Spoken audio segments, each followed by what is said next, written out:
오늘도 말씀과 기도로 이 자리에 오신 분들을 환영합니다.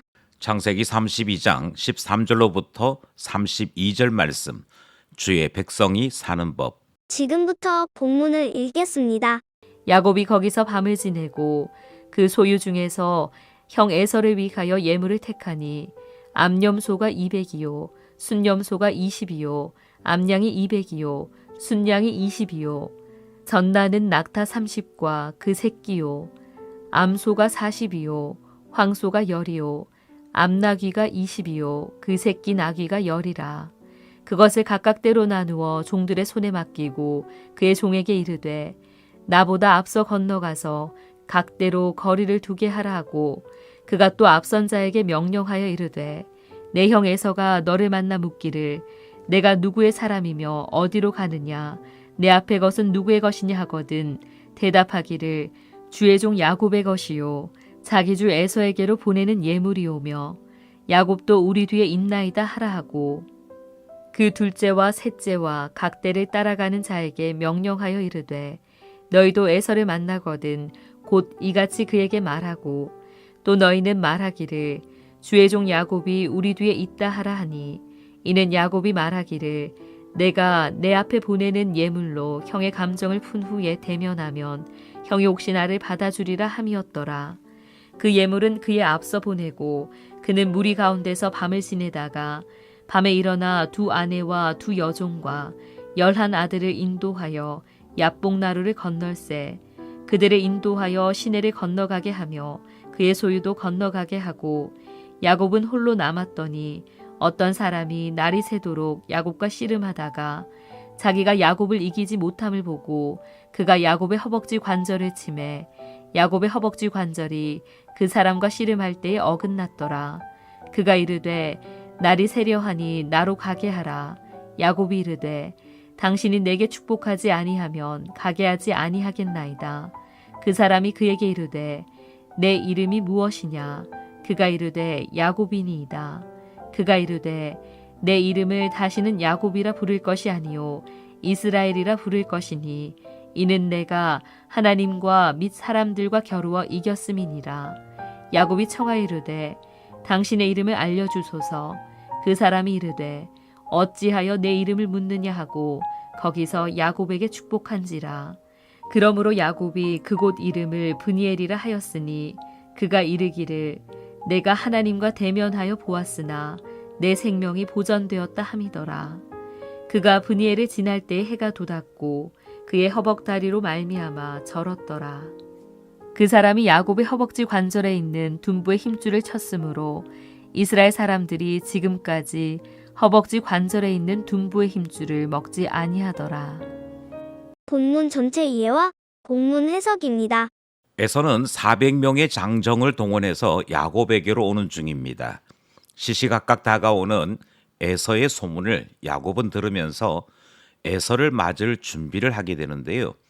전적으로 에서의 자비를 바라는 입장이 야곱의 현재 형편입니다. 그래서 어떻게 해서든지 에서의 마음을 얻으려고 하는 입장이지요. 그러면서도 만일에 대한 대비도 함께 진행합니다. 오늘 본문은 만남이 있기 바로 전날 밤의 이야기인데 그때 어떤 일이 있었는지 본문을 살펴보겠습니다. 첫 번째 문단은 13절로부터 20절입니다. 에서의 자비를 바라는 마지막 대책. 야곱은 자신의 소유물 중에서 에서를 위한 예물을 구분합니다. 그 양이 그리고 그 종류가 어떠한지 본문이 자세하게 소개하고 있는데요. 암염소 200마리, 숫염소, 암양, 숫양 각 20마리, 그리고 나귀 새끼가 10마리로 그 양이 사실 방대하다 할 만큼 준비합니다. 또 때로 이동을 시키는데요. 그 종류에 따라서 때로 이동시켜 나갈 때 눈으로 보는 시각적 효과도 대단히 크게 되지요. 이렇게 준비한 이유는 형 에서의 환심을 얻고자 하는 것이지요. 소위 말하는 물량 공세, 뇌물 공세를 야곱은 에서의 자비를 바라면서 준비했던 것입니다. 그의 종들에게 철저한 훈련도 시킵니다. 혹시 나의 형 에서가 이게 뭐냐라고 물으면 이렇게 답하라. 그렇게 훈련을 시켰던 것이지요. 에서의 자비를 바라는 야곱의 대책이 담겨 있는 첫 번째 문단 말씀입니다. 둘째 문단은 21절로부터 26절입니다. 축복이 너무도 간절했던 야곱. 야곱은 예물을 앞서 보냅니다. 뿐만 아니라 아내와 여종 그리고 11명의 자녀들까지 야복 강을 건너게 하고 오직 자신만 홀로 남습니다. 어떤 사람이 다가와서 야곱과 씨름하기를 원했고 야곱이 밤 새워서 그와 씨름을 하게 되는데요. 참 놀라운 사실은 야곱이 그 사람을 이깁니다.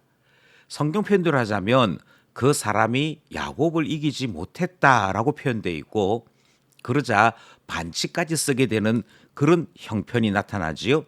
그의 허벅지 관절을 어긋나게 만들었다 하는 내용이 기록되고 있습니다. 그리고 날이 밝아지자 떠나려고 하는 그에게 야곱은 그를 붙들면서 나에게 축복해달라 그렇게 요구하는 모습이 본문에 기록되어 있습니다. 이것은 그만큼 축복이 간절했던 야곱의 모습을 확인할 수 있는 것이고요. 매우 놀라운 사실은 갑자기 홀로 남겨져 있는 야곱에게 이 사람이 어디에서 와서 어떤 이유로 씨름을 하자고 했는지 전혀 설명이 없는 채로 야곱은 밤새워 그와 씨름했더라 하는 사실이 성경에 기록되어 있더라 하는 것이지요. 씨름에서 승리하고 축복을 강하게 요구하는 야곱의 모습이 담겨 있는 둘째 문단 말씀입니다. 마지막 셋째 문단은 27절로부터 32절입니다. 내 이름은 이스라엘이다. 그 사람이 야곱에게 이스라엘이라고 하는 새 이름을 줍니다. 이것이 그가 야곱에게 축복한 내용이지요. 그런데 이 이스라엘 하는 이 이름을 통해 몇 가지 사실을 확인하게 됩니다. 먼저 이 이름의 뜻이 하나님과 겨루어 이겼다 하는 뜻인데요.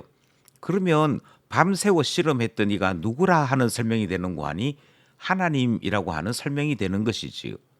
그래서 야곱이 놀래기까지 합니다. 하나님과 겨루어 이겼던 사람이 너다 하는 이름이거든요. 물론 하나님께서 힘이 없어서 야곱에게 씨름을 졌거나 야곱에게 그 감당할 수 없으므로 환도뼈를 쳤다 그렇게 볼 수는 없습니다. 이것은 하나님께서 일방적으로 야곱에게 다가오셔서 너가 얼마나 대단한 사람인지 아느냐 하는 그 경험을 시킨 사건이 되는 것이지요. 이렇게 하나님은 야곱이 승리의 사람, 하나님과 함께 할 때 그 누구도 감당할 수 없는 놀라운 사람인 것을 자꾸만 가르쳐 주시고 확인시켜 주시는 것을 보게 되는 것이고요.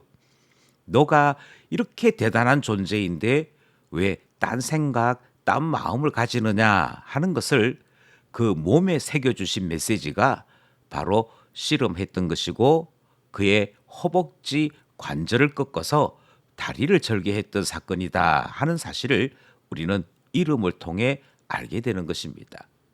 이 사실을 깨닫게 되는 야곱이 그가 밤새워 하나님을 만났고 그럼에도 불구하고 자기 자신이 죽지 아니한 채 도리어 하나님께로부터 축복을 받았음을 기억하면서 그 땅 이름을 브니엘이라고 부르게 되지요. 하나님의 얼굴을 배웠다 하는 뜻인데 여기에는 하나님을 만난 기쁨, 하나님을 만났던 두려움도 함께 녹여져 있는 표현인 것을 볼 수가 있습니다. 이스라엘, 이 놀라운 사실을 하나님은 야곱의 새 이름으로 주셨고요. 야곱의 후손인 이스라엘은 바로 이 사실을 기억하면서 지금도 그 환도뼈, 허벅지뼈 힘줄 먹지 않는다 하는 사실로서 그 이름의 가치를 기억하고 있더라 하는 것이 오늘 본문에 기록된 내용입니다. 너의 이름을 이스라엘로 하겠다. 이 사실이 기록되어 있는 마지막 문단 살펴보았습니다. 말씀을 따라 기도하며 결단해 봅시다. 첫 번째 기도 제목은 우리 삶의 존귀함을 위해 기도하고자 합니다. 야곱이 20년 동안 수고해서 얻었던 소유물이 있었지요. 심지어 라반에게서 목숨을 걸고 지키고자 했던 소유물이었습니다. 이 소유물 얻기까지 야곱은 잔머리면 잔머리, 수고로움이면 수고로움 마다하지 아니하고 그의 모든 것을 바쳐서 마침내 얻어낸 것이 바로 그의 소유물이었지요. 하지만 그가 아무리 많은 소유물을 가지고 있었다 한들 에서 앞에서 하루아침에 연기처럼 사라질 수 있는 소유물인 것을 야곱은 경험하고 있습니다. 자기 자신이 살기 위해서는 전부라도 갖다 바쳐야 되는 그 상황을 보게 되면서 그가 이 연기처럼 사라지는 소유물을 위해 그동안 살았음에 대한 여러 생각들이 있었지 않겠습니까? 우리의 가치는 소유물에 있지 않습니다. 그 소유물을 얼마만큼 가치롭게 쓰느냐에 있습니다. 그러므로 기도하기를 하나님께서 가치 있는 삶을 살아갈 수 있도록 우리의 모든 것에 존귀함을 주셔서 기도하게 되는 것이지요. 둘째 기도 제목은요. 야곱에게도 소망이 되는 것은 그리고 그 마음에 참된 힘과 평안이 되는 것은 그 어떤 보증도 아니요. 하나님의 말씀, 특별히 하나님께서 복 주시는 말씀, 그리고 야곱을 향한 긍휼의 말씀이 그에게 가장 큰 힘이 되는 것을 보게 됩니다. 그래서 야곱은 나에게 축복하소서 축복하소서 요구했던 것이겠지요. 하나님 앞에 기도하기는 주님께서 주의 종들에게 평안을 말씀해 주시고 함께 하시겠다 약속하여 주시옵소서 기도하게 되는 것입니다. 마지막 기도 제목은 우리에게도 새 이름이 있습니다. 하나님 자녀라는 이름이 있지요. 이스라엘의 이름이 가치롭다면 하나님의 자녀라는 이름 또한 말로 표현할 수 없을 만큼 가치롭습니다. 하나님 자녀의 권세, 하나님 자녀라는 이름의 가치를 아는 우리 되게 해주셔서 이 세상 사는 동안에 이미 승리하신 그리스도 안에 있음을 확신하는 우리 되게 해달라 기도하게 되는 것이지요. 오늘도 말씀과 기도로 승리하신 그리스도 안에 살아가는 우리 모두 되기를 소원합니다.